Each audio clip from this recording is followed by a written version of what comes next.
ప్రజా సమస్యల పరిష్కారం కోసం సమసమాజ స్థాపన లక్ష్యంగా సిపిఐ 100 ఏళ్లుగా పోరాటాలు నిర్వహిస్తుందని ఎమ్మెల్సీ నెల్లికంటి సత్యం తెలిపారు. యాదాద్రి భువనగిరి జిల్లా చౌటుప్పల్లో నిర్వహించిన సిపిఐ 7వ మండల మహాసభలో ఆయన ప్రసంగించారు. సిపిఐ జిల్లా కార్యదర్శి గోదా శ్రీరాములు పార్టీ జెండాను ఎగురవేశారు. మాజీ ఎమ్మెల్యే ఉజ్జిని యాదగిరిరావు అమరవీరుల స్తూపానికి పూలమాలలు వేసి నివాళులర్పించారు. అమరవీరులకు నివాళులర్పిస్తూ 2 నిమిషాలు మౌనం పాటించారు. సిపిఐ మండల కార్యదర్శి పల్లె శేఖర్ రెడ్డి నివేదిక సమర్పించారు. అనంతరం మండలంలోని సమస్యలపై మహాసభలో చర్చించారు.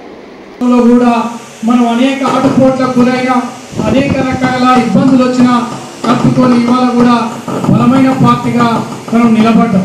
సరే, ఇవాళ ఈ 100 సంవత్సరాల కాలంలో అనేక రాజకీయ పార్టీలు, ఎందుకంటే అధికారంలో మనం లేకపోయినా ఈనాటి కూడా ఒక శక్తివంతంగా మనం ఉండడం, కానీ అనేక రాజకీయ పార్టీలు అధికారం లేకపోతే ఆ పార్టీలు కాలగర్భంలో కలిసిపోయినాయి.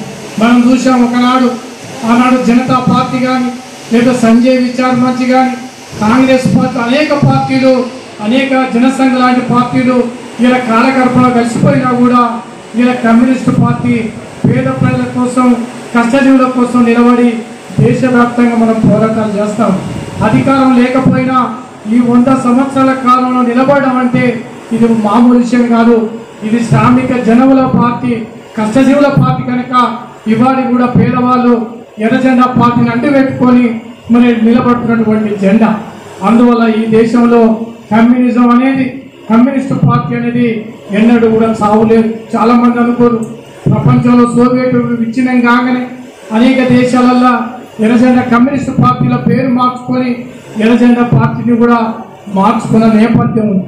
కానీ భారతదేశంలో లక్షలాది మంది కార్మిక వర్గానికి, రైతాంగానికి నాయకత్వం వహిస్తూ ఇవాళ 100 సంవత్సరాల కాలాన్ని కూడా మనం పూర్తి చేసుకొని రేపు డిసెంబర్ 26న 100వ సంవత్సరం అయిపోయి 101 సంవత్సరంలో అడుగు పెడతా ఉన్నాం.